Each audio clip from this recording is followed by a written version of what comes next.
Hi, friends. I made a video earlier and I had my AirPods in, and the sound was awful. And because I have so much respect for you and so much to say, I decided, you know what, I'm going to scrap it and I'm going to start over. Welcome to my channel.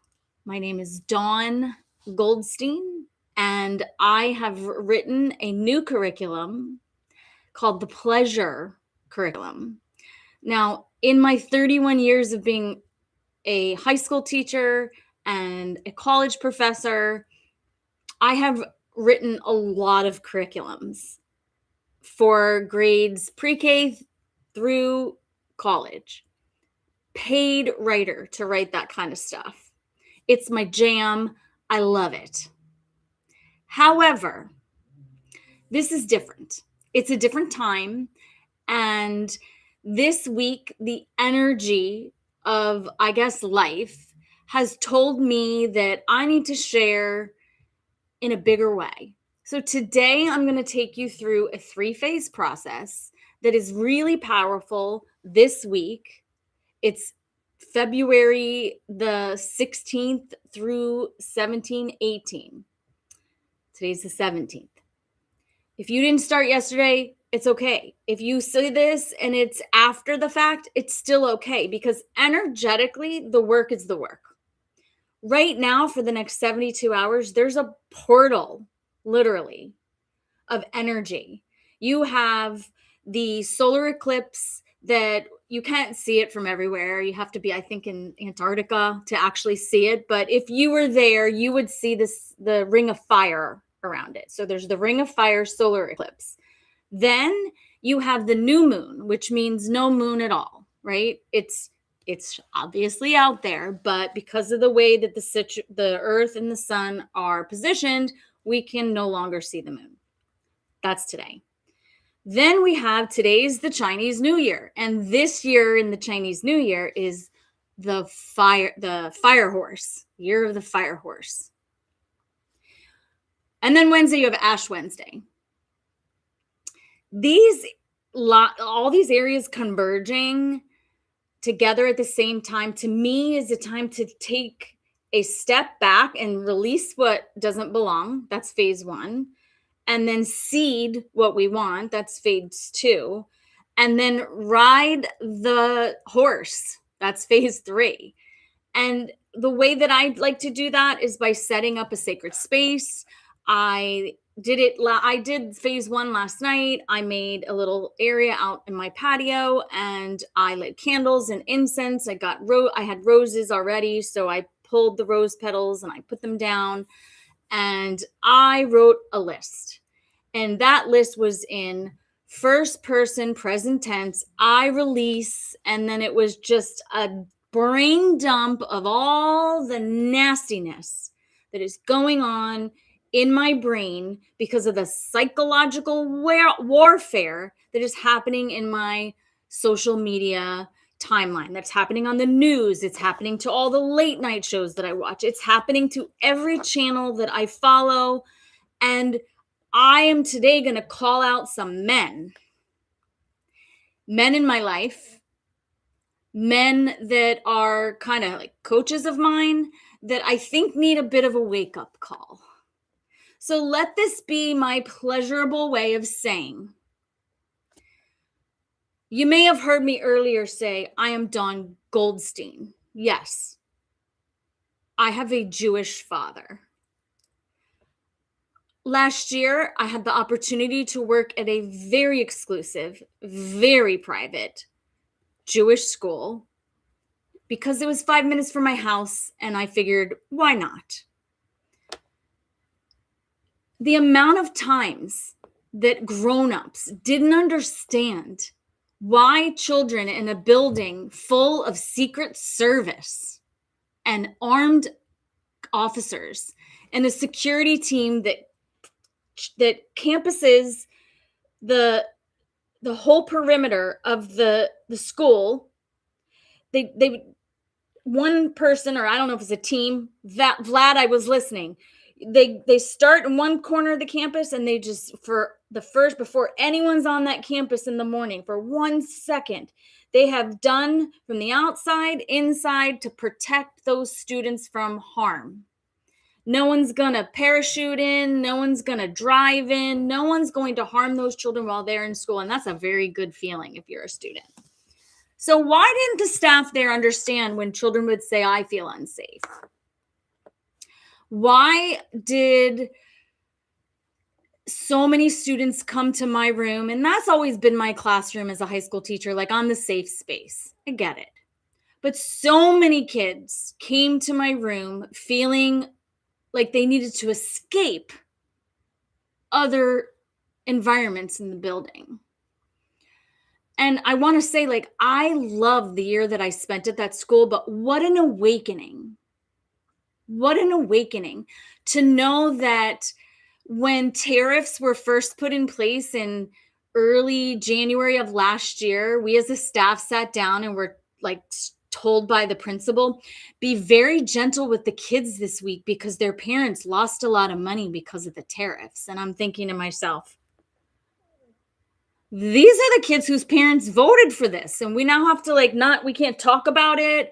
Don't know politics in the classroom. However, how do you teach anything without talking about politics? Politics means people. Politics is people. We, the freaking people. It's in the Bill of Rights. Speaking of the Constitution.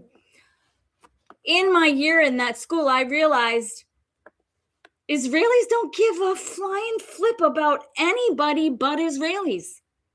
They don't. When kids come and say, we don't feel safe, they're not telling you they don't feel physically safe. Duh. They're saying they don't feel your building is an emotional safe space to talk about the events happening to their neighbors. You growling at me? In the middle. And I don't even want to call it the Middle East, because that's a colonial British name in itself. But that misunderstanding of safety is why I wrote the book, The Pleasure Curriculum. Because to me, for me to walk in as a voluptuous, wholehearted, intact female into that environment and be consistent and show up as a sturdy leader for those students time and time again. When what I found was that their leaders in all areas, behavior support, academic support, whatever they call it over there, were severely lacking in basic skills. And some of the rabbis were lacking in basic decency. I mean, bro, you came in my room with your cute British accent and you never said hello. You never gave me the time of day. And let me be clear, it was my room you were visiting once a day. And you then have the nerve to ask me why I set my room up in a U. And I think to myself, anyone who doesn't understand the U doesn't understand the Socratic method and doesn't understand the real mechanics of a real secondary classroom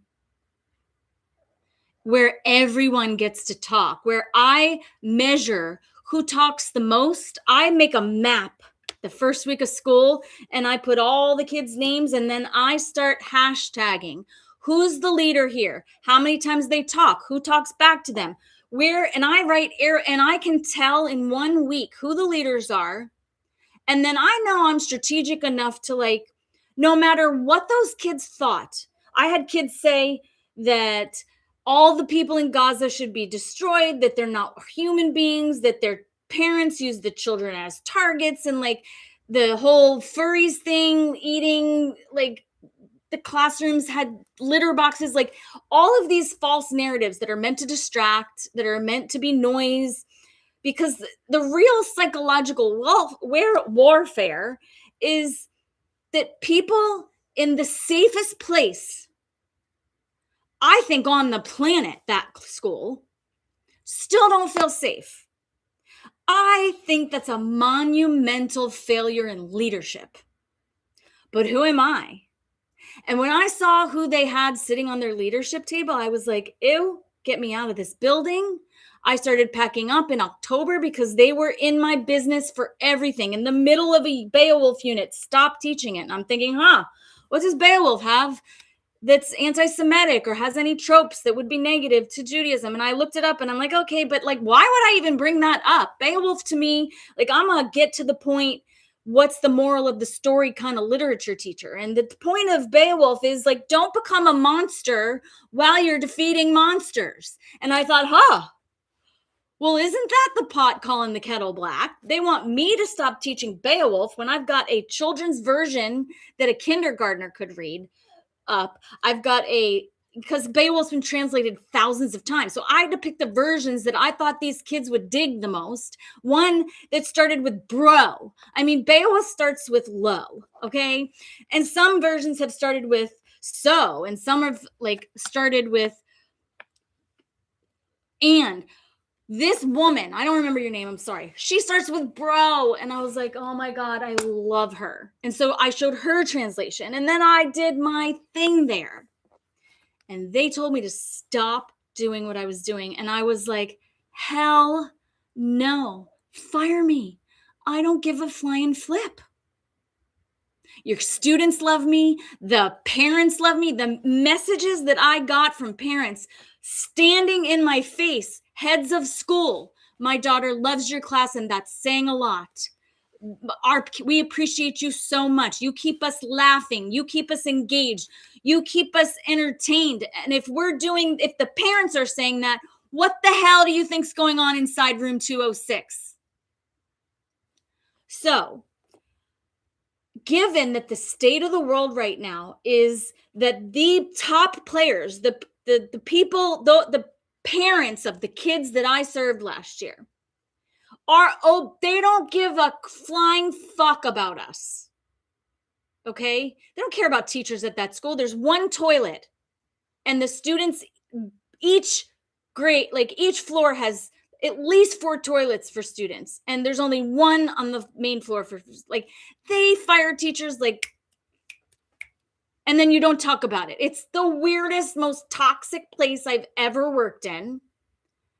And let me say this, that I'm not suicidal. So come at me with the hate in the comments, but it was the most bizarre world I ever stepped into. And my point being, they don't care about us, which is why when I saw one of my favorite YouTubers, Bailey Sarian, post last night, and she is distraught because she posts her whole channel is true crime. She tears up true crime. I love you, Bailey. Okay. To see you that distraught in my feed, and you keep asking, it's the video where you said, what are we going to do, you guys? I want you to know we have to stand up. We have to fight back. We have to stop being nice. We can't be polite. We have to call a spade a spade. We have to say it like we mean it. Okay? I'm going to get my notes because I want to stay on topic. So in the first phase of the energetic work that I'm doing right now is recognizing that the fruit of the world is in the hands of very few, and the rest of us are all suffering. And there are a lot of people at the top who are like, why are you guys acting like such losers? Gary V at the Aspire conference. Why is engagement down on my social media platform? My coach Taylor yesterday. These are multimillionaires who are, I'm worried a little out of touch. I stopped following Tony Robbins a long time ago. I could give birth to a Tony Robbins baby. I went to 5 of his conferences in 9 months. I know his stories inside out, backwards, forwards, sideways, every which way but loose. And he's telling a story. He's selling a story. He's using visual, auditory, kinesthetic, tactile methods to get you to buy his stuff. And what I want you to buy is You have to stop buying the stuff. We have to shut it down. So I released in my phone all the social media apps like Facebook. I'm long gone on Twitter, but like I deleted Blue Sky. I deleted LinkedIn. I still love my Pinterest. If you want a Pinterest, I'm a Pinterest girl. But to reiterate that I am here to make you aware that the people who are causing the most chaos on the planet right now do not give 1 second of thought to common people like you and me. Their children are a reflection of them. So, like, the fact that I saw a lot of teachers nasty to the students there made me think, how does that one still have her job? Moira's following people in the bathroom to yell at them? That's not a mensch. That's a menace. You just told the whole calculus class that they were all idiots because they didn't follow your direct instruction. Maybe your direct instructions kind of sucks because you are the math mind who thinks everybody gets it like you do and they don't. And maybe 3 of them do. Good for you, Benji. But you have no right to talk to kids the way you talk to kids. And I wish I told you that when I worked there. The wrong one of you got fired in your little Gatsby scenario. Okay? So enough. It's not just men, it's women. The women are complicit. You think because you're a man and because you were given some religion that makes you better than people? You spit at something that's disgusting, even on people? You teach your kids that all of those types of all Muslims are evil? I mean, fat ass Randy Fine from Florida is talking about Muslims and a dog today or yet this week in the media. Like, they want you to be confused. And let me tell you, watching Bailey, I saw her confusion. I came out to my family about my childhood essay and I lost my entire family. That was a long time ago. That was before I lost my husband and he died. A horrible death, a painful death. Okay? And my children and I had to deal with that alone 14 years ago. And so the world that most of you are living in, where you just wake up every day like, what the fuck is going on? What is going on? How are these pictures, these reels, these men in power and the women complicit? How does it even exist? And then you realize you're a part of their fruitful game. And the only way to not play their game is to delete them. I don't have Amazon anymore. I will buy my furniture locally again. I only shop at Costco and Trader Joe's and Aldi's, like all these other companies. My Apple account, when this phone is done, I'm never buying another Apple phone. No premium accounts anywhere. I moved all my money out of Chase and I put it in my business account and my Edward Jones account because I don't want any of my money with the big banks and I don't trust any of them. So if your social media views and no matter how much you're spending on ads is down, it's because people do not feel safe. People do not feel seen and people do not feel understood in this world. And if you suss out the bubble that you live in, you might recognize that you're not helping the way you think you should be. The way you're helping is not as helpful as you think it's being. If you're not speaking out like a father with children against the nasty, vile men that are in control and in power of the federal government, state government, hell, local governments. And Gary Vee at your Aspire conference, you said anybody who complains that politics is part of their business plan makes you a loser. Like, you saying that makes you a loser. Did I say that twice? Like, only a moron calls a moron, right? Like, all the ad hominem name calling, all the fallacies, like the noise, the design of the noise that they are giving you It's textbook. It's literature. It's the fiction I've taught for 31 years happening in front of you. It's Fahrenheit 451. It's 1984. It's about to be Lord of the Flies, people. I release all these platforms. I release all the ways of accepting status quo and their idea of a world. I released all that stuff yesterday. For me, it is done. The space is completely clear for me. I am done with my past. And the version of myself that is being born is the sturdiest leader I've ever been, the most mature, nurturing mother and parent I've ever been. And if you think to yourself, what could I do? You are just stop thinking about it. Just do it. Just take action. It can be messy. Messy action is amazing. And it's a powerful time to do it today, right now. Okay?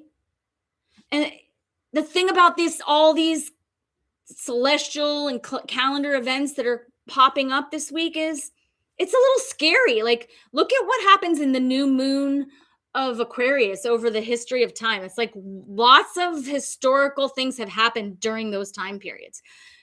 And I love the people out there who are like, oh, people who follow astrology and the moon, and like, bro, the moon controls the tide. When's the last time you went to the beach? High tide, low tide. Like, we're mostly water. We're made up of water. Like, how you think it wouldn't control us? Like, any teacher, any cop, any nurse knows full moons and Friday nights are crazy. Right? So the regular people, the working people, we need to pull together. Whether you are Republican or Democrat, put it aside. It's not the time for politics. Plus, those are the wings of the same damn poison bird. We need to get all foreign entities out of our politics. We need to stop allowing PACs and political action committees and all these lobbyists buy our elections. It's eyes wide shut. And it's like, if you are not paying attention to the Epstein files, you are out of touch with reality. And if you believe what Pam Bondi, the lies that chick is spouting, she's like a Stepford wife. She's part of the problem. Kash Patel, your eyes used to be normal, dude. Like, what is happening? Your eyes are popping out of your head because you can't believe the Epstein files either? Come on, people. Come on. Phase 1, I release, and then write it all down, and then rip it all up, burn it, light a candle, burn it. Phase 2, call it in. What version of myself am I about to give birth to? Right? Who am I right now? And write it down like, I have this, I live this, I am abundance, I am free will, I am free thinking, I am powerful, I am brave, I have everything I need, I live my life to the fullest. Whatever you want to do, but be super specific. And then seal it. Don't share it. And then phase 3 is the writing. Like, you have to embody the energy of what you want to be if you want that quantum leap. So, like, what I believe and what I've read is that whatever you do and think of before noon tomorrow on the 18th, it's like you're setting the map for the next 60 years of energy for you, like 60 years. So that first action with your new identity, like, I planned out what I'm going to say and do in the morning. And the pleasure curriculum is, I'm going to have morning sex. I'm going to create that. because I want more of that in my future. Healthy, human, soul to soul sex is on my to-do list. Okay. And I am grateful for every person shows up and does this work with me, because it's not luck or coincidence that you would be here listening. You need to act. And if you need a leader or a coach, I have so many coaches. I fire coaches a lot because, like, Adam, sorry, but like once I went to your page on Instagram, it was like Elon, Elon, Elon, Elon, Elon. And I was like, bro, I get why little boys would like fantasize about what being that kind of guy a long time ago, but like Elon's time is up for you to think he's cool. If you still think he's cool, I worry about your sex life. I really do. Just gonna say it. Okay. If you go to my new website, I'll put the link in the comments, you will see an entire ecosystem built to take shame out of pleasure, right? And it's going to be chaotic for the next few weeks. I can feel it. Because behaviorally, if we look at like true psychology, it always gets worse before it gets better. Always. And if you want radical freedom, if you want emotional release, if you want anything bigger, brighter, and better for your future, you're going to have to deal with some temporary chaos. You're going to have to be a sturdy leader for the people around you. Because to integrate that kind of wildfire energy, it's not easy. Think of a wildfire. You have to contain it, right? It's hard to contain.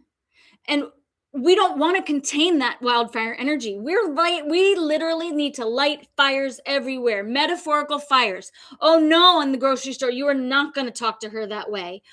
Oh, you're not going to cut me off and step on my foot and not apologize. Like, whatever it is that you, small but meaningful actions that you can do, because of course if you say you're going to do something, I feel like the universe is like, oh yeah, well, here's a test, right? I'm going to give you a test. And when I get tested in this over the next year, I'm going to stand firm in my ground. And if you need that reminder, you join me on my website, because I'm not going to flinch. I'm over the pain and horror of what adults are supposed to do to protect children from SA. I'm over the old rules. They need to be broken.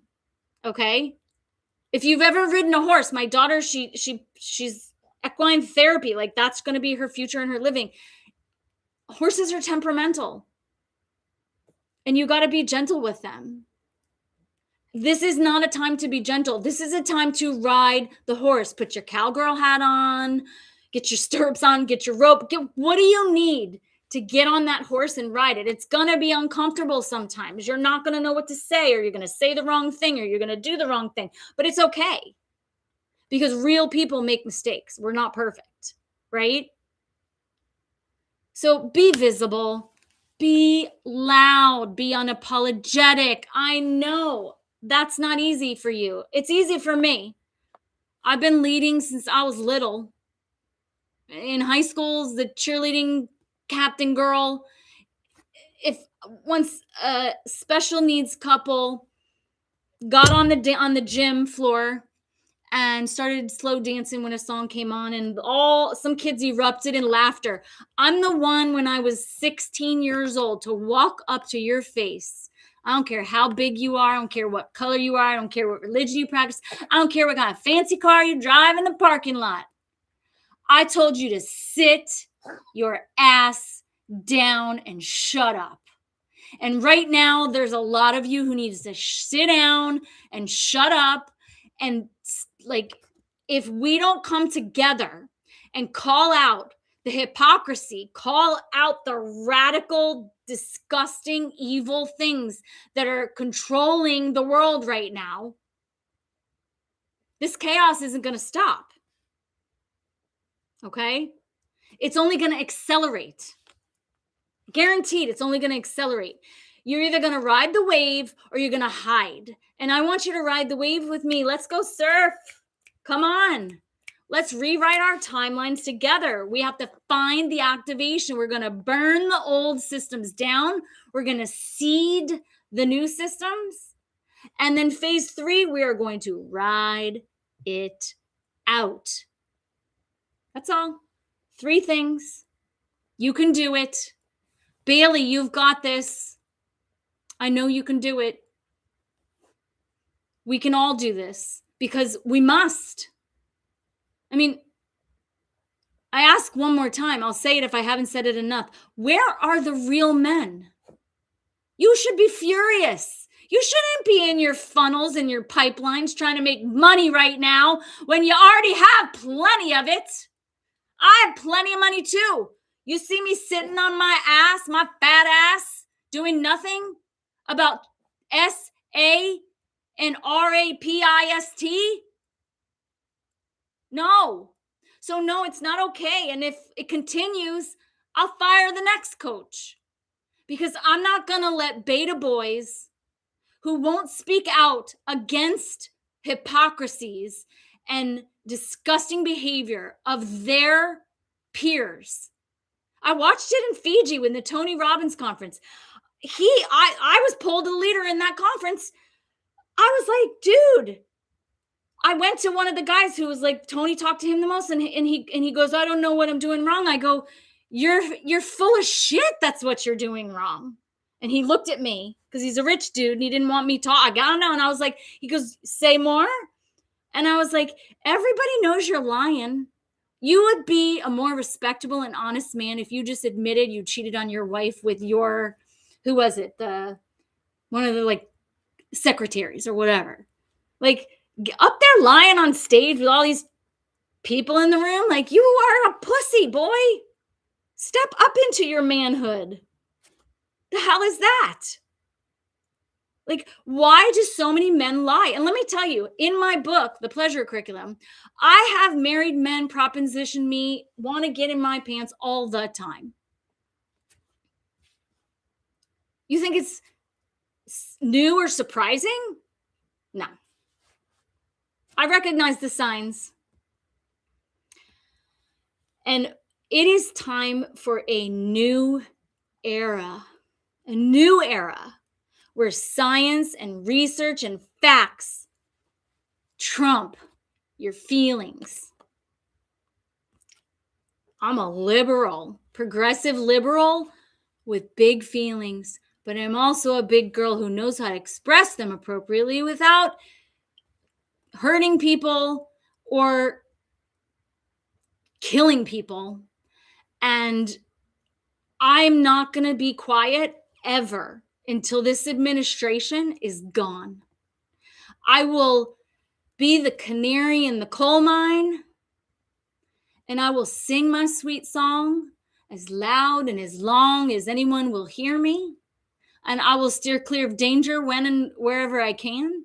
And I hope that you will join me along the way because I have so much to say in so many areas of life when it comes to pleasure and sex and what men don't know, what they think they know, but they really obviously have no clue, zero clue if this is what you think is normal or this is what you think. What's the red line? Boys, men, what's the red line? Because my red line is I don't support the broligarchs, and if you do, I'm done with you. That's all. In every way, shape, or form, my money will not be spent to secure your livelihood. Hell no. And I hope you're right there with me. Strong men and wild, wicked women. Bring it. Let's do it. Toodles.